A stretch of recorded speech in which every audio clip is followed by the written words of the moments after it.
ദുരന്ത ഭൂമിയിലേക്ക് തന്നെ നമുക്ക് നേരിട്ട് പോകാം. ഒരാണ്ട് തികയുന്ന വേളയിൽ എത്രത്തോളം ആത്മവിശ്വാസത്തോടെ അവർക്ക് ജീവിതത്തിൽ മുന്നേറാൻ കഴിയുന്നുണ്ട്. നമ്മൾ നൽകിയ പല വാഗ്ദാനങ്ങളുണ്ടായിരുന്നു. കൂടെ നിൽക്കുമെന്ന് പറഞ്ഞിരുന്നു, കൈപിടിച്ചുയർത്തുമെന്ന വാഗ്ദാനങ്ങൾ നൽകിയിരുന്നു. എത്രത്തോളം നടപ്പായി? എങ്ങനെ പോകുന്നു അവരുടെ ജീവിതം? ജീവിതത്തിൽ പുരോഗതിയുണ്ടോ? അവർക്ക് സന്തോഷമുണ്ടോ? സമാധാനമുണ്ടോ? അന്വേഷിക്കേണ്ട ബാധ്യതയുണ്ട്. നമുക്ക് പോകാം ദുരന്ത ഭൂമിയിലേക്ക്. മുഹമ്മദ് അസ്ലം വിവരങ്ങൾ നൽകും. അസ്ലം, ഒരാണ്ട് എന്ന് പറയുന്നത് ഒരു വലിയ കാലയളവല്ല, പക്ഷെ ഒരു ദുരന്തത്തിന്റെ ഓർമ്മകൾ മായ്ക്കാൻ പര്യാപ്തമായ ഒരു കാലയളവുമല്ല. ഇപ്പോഴും നടക്കുന്ന ഓർമ്മകൾ, പ്രത്യേകിച്ച് പല റിപ്പോർട്ടുകളിലും കണ്ടിരുന്ന ഒരു ആനിവേഴ്സറി റിയാക്ഷനൊക്കെ ഉണ്ടാകും. ആ ഒരു സമയം അടുക്കുമ്പോൾ അതിൻ്റെ ഓർമ്മകൾ പലരെയും വേട്ടയാടുന്നുണ്ടാകും. അതിലൊക്കെ തളയ്ക്കപ്പെട്ടതിലൊക്കെ ജീവിക്കാൻ വിധിക്കപ്പെട്ടവരാണ്. അതിനപ്പുറത്തേക്ക് നമ്മൾ ഒരുപാട് വാഗ്ദാനങ്ങളൊക്കെ നൽകിയിരുന്നു. അതിൽ പലതും നടപ്പിലായിട്ടില്ല എന്നുള്ള നിരാശ കൂടിയുണ്ട്. അവർക്ക് ഇനിയും ഒരുപാട് കാര്യങ്ങൾ നമ്മൾ ചെയ്തു കൊടുക്കാനുമുണ്ട്. അപ്പോൾ അത്തരം കാര്യങ്ങളെക്കുറിച്ചൊക്കെ അവർ പറയുന്നുണ്ട്. എന്താണ് നമ്മളെ മീഡിയ വൺ സംഘത്തിന് അവിടെ പോയപ്പോൾ ഇപ്പോൾ കാണാൻ കഴിയുന്ന കാഴ്ച? അസ്ലം,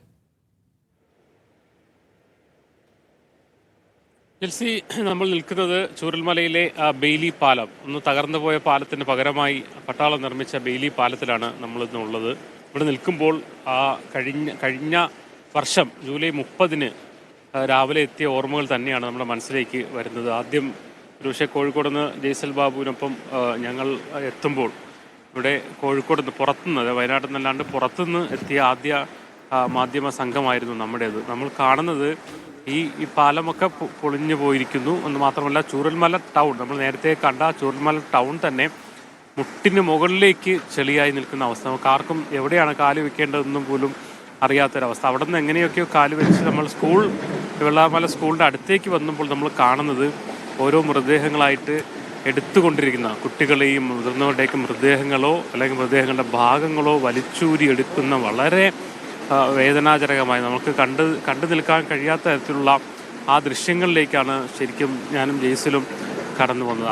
അത്രയും ഒരുപക്ഷെ നമ്മൾ പണ്ടൊക്കെ ഒരുപക്ഷെ ലാത്തൂരിലെ ഭൂകമ്പത്തെക്കുറിച്ചോ മറ്റോ ഒക്കെ പറഞ്ഞു കേട്ടിട്ടുള്ളത് പോലെ ഒരു ദൃശ്യങ്ങളിലേക്കാണ്, നടുക്കുന്ന ദൃശ്യങ്ങളിലേക്കാണ് നമ്മൾ കടന്നു വന്നത്. അവിടെ നിന്ന് അങ്ങോട്ടൊരു തുടക്കമായിരുന്നു ഓരോരുത്തരുടെയും ജീവിതങ്ങളിലേക്ക്, അവരുടെ വേദനകളിലേക്ക്, എല്ലാവരും നഷ്ടപ്പെട്ട ആൾക്കാരുടെ ജീവിതങ്ങളിലേക്ക്, വീടുകൾ നഷ്ടപ്പെട്ട, കുടുംബത്തിലെ എല്ലാവരും നഷ്ടപ്പെട്ട, അങ്ങനെ ഓരോ കഥകൾ നമ്മുടെ ചെവിയിലേക്ക് നമ്മുടെ ദൃശ്യങ്ങളിലൂടെയൊക്കെ വന്നുകൊണ്ടേയിരുന്നു. അതിൻ്റെ ഒരു വർഷം കഴിയുമ്പോൾ നമ്മൾ നോക്കുമ്പോൾ ഏറെക്കുറെ നമുക്കറിയാം, കേരളം മുഴുവൻ അതൊരു വലിയൊരു ദുരന്തമായിരുന്നു. എന്നോടൊപ്പം തന്നെ കേരളം മുഴുവൻ ചേർന്ന് നിന്ന് അവരെ അതിൽ നിന്ന് കരകയറ്റാൻ വേണ്ടി ശ്രമിച്ച ഒരു വലിയൊരു ദുരിതാശ്വാസ പ്രവർത്തനത്തിൻ്റെയും രക്ഷാപ്രവർത്തനത്തിൻ്റെ കൂടി സമയമായത് മാറുന്നതാണ് നമ്മൾ കണ്ടത്.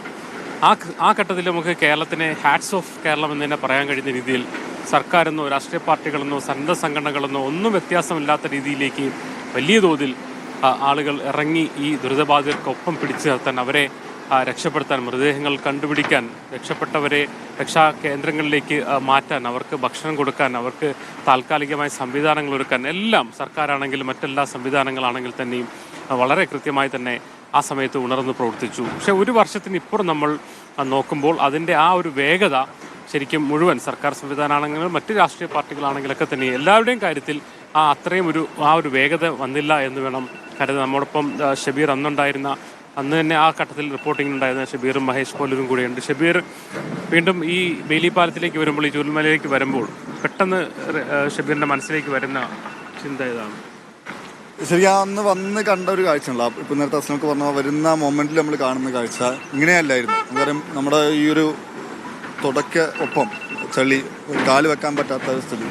നമ്മൾ വരുമ്പോൾ ഉരുൾപൊട്ടൽ എന്നൊക്കെ കേട്ടിട്ടുണ്ട്, ഇതിന് മുമ്പ് പലയിടത്തും ഉണ്ടായിട്ടുണ്ട്. പക്ഷേ അപ്പോഴൊന്നും കാണാത്ത തരത്തിലൊരു നേർക്കാഴ്ചയായിരുന്നു ഇവിടെ വന്ന്. അതായത് മുമ്പ് ഉരുൾപൊട്ടൽ ഉണ്ടായിട്ടുണ്ടെങ്കിലും ഇത്രയും ഭീകരമായ ഒരു ദുരന്തം കേരളത്തിൽ സമീപകാലത്തൊന്നും ഉണ്ടായിട്ടുണ്ടാവില്ല എന്നുള്ളതാണ് ആദ്യ കാഴ്ചയിൽ നമുക്ക് ഒറ്റ നോട്ടത്തിൽ നമുക്ക് മനസ്സിലായത്. പിന്നീട് അങ്ങോട്ട് വന്നു, ആ തെരച്ചിൽ നടക്കുകയായിരുന്നു. ആ സമയത്ത് നിരവധി ആൾക്കാരെ കാണാത്തുണ്ട്, ആ തെരച്ചിൽ പുരോഗമിക്കുന്നു. ആ സമയത്ത് ഈ തെരച്ചിലിനിടെ കണ്ടെത്തുന്ന ഓരോരുത്തരുടെ മൃതദേഹം കണ്ടെത്തുന്ന അവസ്ഥ അത് ശരിക്കും ഹൃദയഭേദകമായിരുന്നു. ഇപ്പോൾ ഇവിടെ ഈ ഒരു വർഷത്തിനപ്പുറം ഇവിടെ വന്ന് നിൽക്കുമ്പോൾ സ്വാഭാവികമായി മനുഷ്യർ ഇതിൽ നിന്നൊക്കെ അന്ന് ഇത് കഴിഞ്ഞതിന് ശേഷം കുറേ കാലം ഈ ഓർമ്മകളുണ്ടായിരുന്നു. ഇവിടുത്തെ നമുക്കൊരു മാസങ്ങളോളം ഇവിടെ വന്ന് റിപ്പോർട്ട് ചെയ്തതിൻ്റെ ആ ഒരു ഓർമ്മകളുണ്ടായിരുന്നു. നമ്മുടെ മനസ്സിൽ എപ്പോഴെങ്കിലും ഇത് വരുമായിരുന്നു. പിന്നീട് അങ്ങോട്ട് കുറച്ച് കഴിഞ്ഞ് വിട്ടു. പക്ഷെ ഇവിടെ വീണ്ടും വരുമ്പോൾ നമുക്ക് ആ വേദന, നമ്മളിവിടെ വന്നന്ന് കണ്ട കാഴ്ച, ഇവിടുത്തെ മനുഷ്യർ അന്ന് അനുഭവിച്ചാൽ ഇപ്പോൾ അനുഭവിച്ചുകൊണ്ടിരിക്കുന്ന ആ വേദന ഈ നിമിഷത്തിലും ഇപ്പോൾ ഇവിടെ ഈ ബെയിലി പാലത്തിൽ നിൽക്കുമ്പോഴും നമുക്കത് അനുഭവിക്കാൻ പറ്റുന്നുണ്ട്. അന്നത്തെ ആ കാഴ്ച തന്നെയാണ്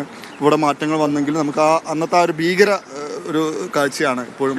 നമുക്ക് അങ്ങനെയാണെങ്കിൽ ഇത് നേരിട്ട് അനുഭവിച്ച മനുഷ്യർക്ക് എത്രത്തോളമായിരിക്കും അതിൻ്റെ ഒരു ഷോക്കല്ലേ?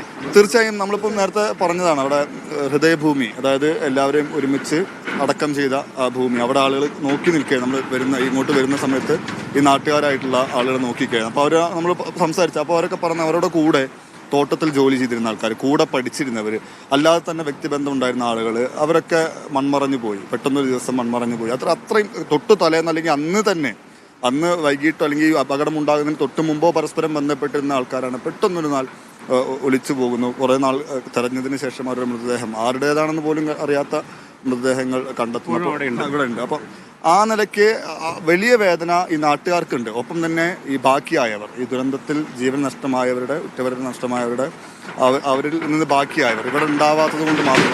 കഴിഞ്ഞ ദിവസം ഒരാളെ കണ്ടിരുന്നു, ഒരു വിദ്യാർത്ഥിയായി, അന്ന് വിദ്യാർത്ഥിയായിരുന്നു, പോണ്ടിച്ചേരിയിൽ പഠിക്കുകയായിരുന്നു. ആ പഠിക്കുന്നത് കൊണ്ട് മാത്രം അയാൾ മാത്രം, സാരജ് എന്നാണ് അയാളുടെ പേര്, അയാൾ മാത്രം ആ കുടുംബത്തിൽ ബാക്കിയായി. ഇവിടെ ഹൈസ്കൂൾ റോഡിലായിരുന്നു വീട്. ആ വീട്ടിലെ അച്ഛൻ, അമ്മ, അദ്ദേഹത്തിൻ്റെ സഹോദരൻ എല്ലാവരും നഷ്ടപ്പെട്ടു. ആ ഹൃദയവേദനയോടെയാണ് അയാൾ ഈ ഭൂമിയിലേക്ക് വരുന്നത്, തിരിച്ച് അയാളുടെ നാട്ടിലേക്ക് വരുന്നത്. അതായത് വീടുണ്ടായിരുന്ന സ്ഥലത്ത് വീടില്ല, നാടുണ്ടായിരുന്ന സ്ഥലത്ത് നാടില്ല. നേരത്തെ താൻ ജനിച്ച് വളർന്ന് കണ്ട് കാഴ്ചയൊന്നുമല്ല അദ്ദേഹം കാണുന്നത്. അപ്പോൾ അവർക്കൊക്കെ അങ്ങനെ അദ്ദേഹം സംസാരിച്ചു. അപ്പോൾ അവരൊക്കെ അനുഭവിക്കുന്ന വേദന നമുക്കിപ്പോഴും പറഞ്ഞറിയിക്കാൻ കഴിയില്ല. അത് ഇപ്പോഴും ഈ ഒരു ആണ്ട് തികയുമ്പോഴും അവർക്ക് ആ വേദന മറക്കാൻ കഴിയില്ല. എത്ര കാലം കഴിഞ്ഞാലും, അവരുടെ ജീവനുള്ളിടത്തോളം കാലം അവർക്ക് ഈ വേദന, ഈ ദുഃഖം മറയും, അല്ലെങ്കിൽ അത് പോകും എന്ന് നമുക്ക് കരുതാൻ കഴിയില്ല. മഹേഷ് അവിടെ സമയത്ത് ഉണ്ടായിരുന്നു, ആ സമയത്ത് വന്നതാണ്. ഇപ്പോൾ വന്ന് നിൽക്കുമ്പോൾ അതിൽ എങ്ങനെയാണ് നമുക്ക് നോക്കുമ്പോൾ അസ്ലം ഈ പറഞ്ഞ പോലെ തന്നെ ഈ ദുരന്തം നടക്കുന്ന അന്ന് പുലർച്ചെ ഞാൻ ന്യൂസ് ഡെസ്കിലായിരുന്നു. ഈ ദുരന്ത വാർത്ത നമ്മൾ ആദ്യം ഏറുന്ന സമയത്ത് സാധാരണ വാർത്താ അവതാരകനല്ല, പക്ഷെ അന്നത്തെ ഒരു സാഹചര്യത്തിൽ ഇത് വായിച്ചു തുടങ്ങുന്ന ഒരാളാണ്. ആദ്യത്തെ ഒരു എന്താണ് സംഭവം എന്നുള്ളത്.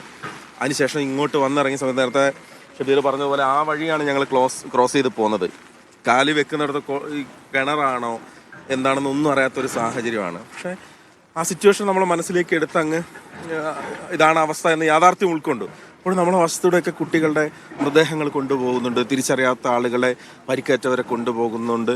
എന്താണ് സംഭവിക്കുന്നതെന്ന് നമ്മൾ സിനിമകളിലൊക്കെ മാത്രം കണ്ടിട്ടുള്ള പോലത്തെ ഇതൊരു യാഥാർത്ഥ്യമാണെന്ന് ഉൾക്കൊള്ളാനുള്ള ഒരു സമയമുണ്ടല്ലോ, ഇത് തിരിച്ചറിയുന്ന ഒരു വല്ലാത്തൊരു ഘട്ടമായിരുന്നു.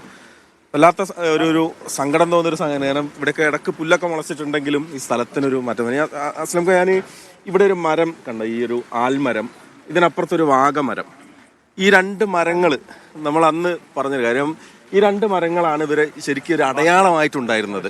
അതായത് എൻ്റെ വീട് എവിടെയാണ്, ഈ ആൽമരത്തിൻ്റെ കുറച്ചങ്ങ് മാറിയാണ് എൻ്റെ വീട്, അല്ലെങ്കിൽ ആ വാഗമരത്തിൻ്റെ അപ്പുറത്താണ് ഞങ്ങളുടെ ബിൽഡിംഗ് ഉണ്ടായിരുന്നത് എന്ന് ആളുകൾക്ക് പറയാൻ വേണ്ടിയിട്ട് മാത്രം മാറ്റിവെച്ചൊരു സ്ഥലം. നമ്മൾ അന്ന് പറഞ്ഞു, ഈ ജപ്പാനിൽ 2011 വലിയൊരു സുനാമി വന്നിട്ട്, ഹാൻഷു ദ്വീപിൽ സുനാമി വന്നിട്ട് അവിടെ എല്ലാം നഷ്ടപ്പെട്ടു. അവിടെ ഒരു പൈൻമരം മാത്രം പിടിച്ചു നിന്നു. അപ്പോൾ ആ പൈൻമരാണ് അവർക്ക് ഒരു അടയാളം ഉണ്ടായിരുന്നത്. അതിൻ്റെ കിസക്കിനൊപ്പത്നസ് എന്ന് അതിൻ്റെ പേര്. അതിന് സമാനമായിട്ടുള്ളൊരു മരമാണ്. ഞാൻ ഇന്നും ഇത് പറയാൻ കാരണം, ഈ സ്ഥലം നമുക്കിങ്ങനെ കാണുമ്പോൾ ഇവിടെ അവശേഷിപ്പ് എന്ന് പറയാൻ ഒരു പിടിച്ചു നിന്നതിൻ്റെ, അതിജീവനത്തിൻ്റെ ഒരു അടയാളം എന്ന് പറയുന്ന ഈ മരങ്ങൾ മാത്രമാണ്. ബാക്കിയെല്ലാം പോയി എന്നുള്ളതാണ്.